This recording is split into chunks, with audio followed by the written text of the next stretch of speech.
Този човек обичаше насилието, дебнеше туристи, бегачи и двойки и ги караше да се молят за живота си, а преди това ги измъчваше. Между 1979 и 1981 година край залива на Сан Франциско полицията не успя на време да ги спаси. Беше поставила табели: не ходете сами. Но за тези 8 души, а може би и повече, беше твърде късно. Казваше се Дейвид Карпентър, убиецът, който превърна природата в капан. Остани до края на това видео, защото историята му е толкова болна, че дори гората сякаш още шепне имената на жертвите. Настанете се удобно и нека започваме.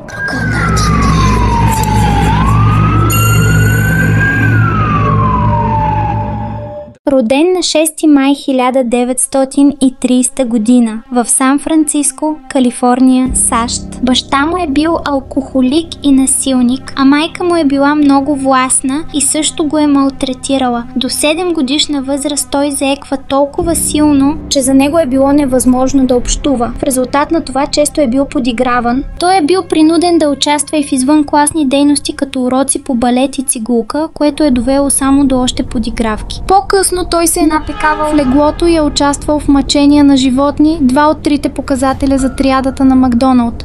Много преди да стане известен като убиеца от пътеката, Дейвид Карпентър е имал история на сексуално насилие. Той е обвинен за първи път в сексуално престъпление. На 17 годишна възраст е в затвора за блудство с 2 от по-малките си братовчети, след като е малтретирал 3-годишно момиче според SF Gate. Заради това Карпентър е бил за кратко институционализиран. Освободен само след година, той продължава да блудства с деца. Като възрастен Карпентър проявява още по-насилствени наклонности, докато не се жени през 1955 година и не има 3 деца – Майкъл Дейвид, Габриел Луис и Цирцея Ан. През годините Карпентър се прехранва, работейки на различни места, включително като продавач и печатар. Той също така е служил в бреговата охрана, от която е уволнен с почести. Въпреки че Карпентър постоянно е изисквал секс от жена си, той продължавал да преследва жени. През 1960 година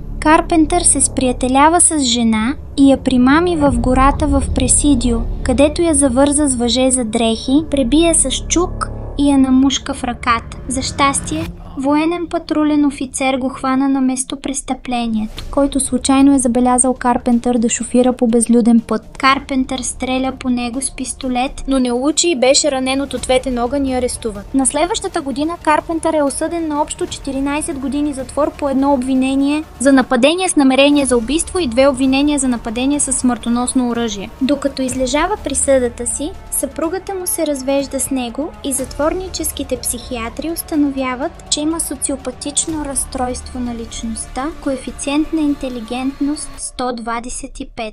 Освободен е след само 9 години затвор и бързо се жени повторно, въпреки че вторият му брак също се проваля. От края на януари до началото на февруари той извършва серия от нападения срещу жени. На 27 януари, само в един ден, той принуждава жена да излезе от колата си, като я удря със собствения си нож и се опитва да я изнасили. Въпреки че я намушка, тя успява да се измъкне и успява да си спомни номера на регистрационния му номер. След това той нахлува в дома на друга жена, отвлича я, изнасилва я и открадва колата й. На 3 февруари след това изнасилва друга жена. Нейното бебе присъства по време на нападението и е третирано добре от Карпентър, който е арестуван същия ден. Докато чака съдебен процес, той се опитва да избяга заедно с 4 други затворници, но е заловен бързо. Той сключи сделка за признаване на вината и беше осъден за грабеж и отвличане. Скоро след като беше условно освободен във федерален приют през май 1979 година, се смята, че е предприел убийства. Карпентър посещаваше курсове по компютърен печат в Калифорнийското търговско училище. След като получи дипломата си, той си намери работа като инструктор по набор на текст. От август 1979 година някой започва да убива жени, които се разхождат или тичат по пътеките в района на залива.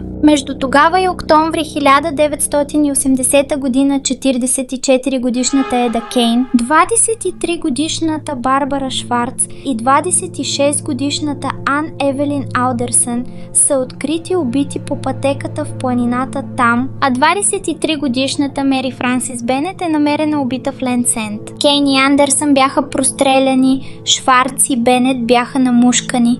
Според SF Gate, убийството на Бенет е било особено жестоко, тъй като убиецът я е намушкал 25 пъти. През есента на 80-та са открити още повече жертви на убиецът от Трейлсайд. 18-годишната Синтия Морланд и нейният годеник, на 19 години Ричард Столърс, на 22 години Даяна О'Конъл, на 22 години Шона Мей са открити застреляни на Скай Трейл в Пойнт Рейес. Не ходете сами, предупреждаваха табели на началото на пътеките в Пойнт Рейес. Жените трябва да бъдат особено внимателни. Полицията предупреди туристите, които дойдоха на пътеките, и разпространи информацията в района на залива, че на свобода се е разпространил убиец. Убиецът, който има сериозен психологически проблем, е мотивиран да подложи жертвите на известна степен на дискомфорт преди убийствата, каза шериф Ал Ховенштайн на пресконференция през ноември същата година. Той каза пред репортери, че жертвите са били намерени в подчинени пози. Въпреки че пътеките до голяма степен се изпразниха, тъй като оплашените туристи си останаха вкъщи,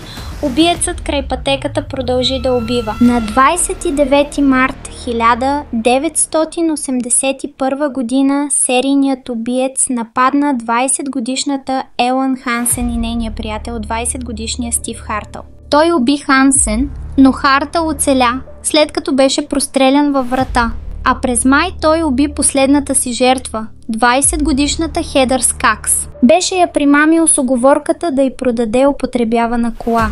След изчезването й обаче, разследващите, вече междуведомствена работна група, състояща се от местни правоохранителни органи, както и ФБР, проявили интерес към Карпентър поради връзката му с жертвата и предишните му сексуални престъпления. Той не се е появявал при предишни обиски на освободени сексуални престъпници, защото технически е излежавал федерална присъда, въпреки че е бил на свобода. Той вече беше оставил след себе си следа от доказателства. Хартъл, който оцеля след бруталното нападение на Карпентър, успя да даде на полицията описание на убиеца, а Скакс изчезна малко след като трябваше да се срещне с Карпентър за работа. Нещо повече, валели сигнали, които довели полицията до вратата на Карпентър. Лос Анджелис Таймс съобщи, че 3 информатори са се обадили на специална гореща линия убиец край пътя и са препоръчали полицията да разследва Карпентър, включително бивша негова приятелка, която го е разпознала от композитна рисунка.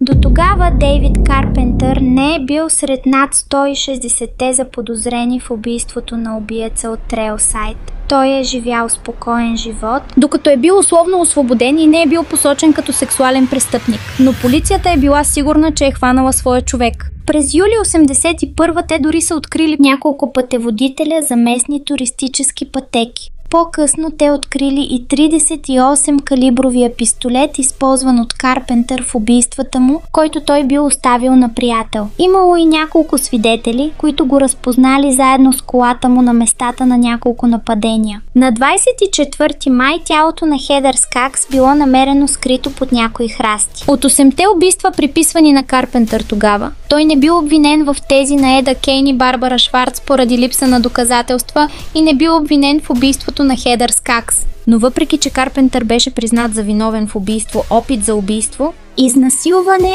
и опит за изнасилване в повечето от предполагаемите нападения на убиеца от Трейлсайд, той продължи да отрича, че е убиецът от Трейлсайд. Аз бях логичният заподозрян, твърди Карпентър в интервю от 2013.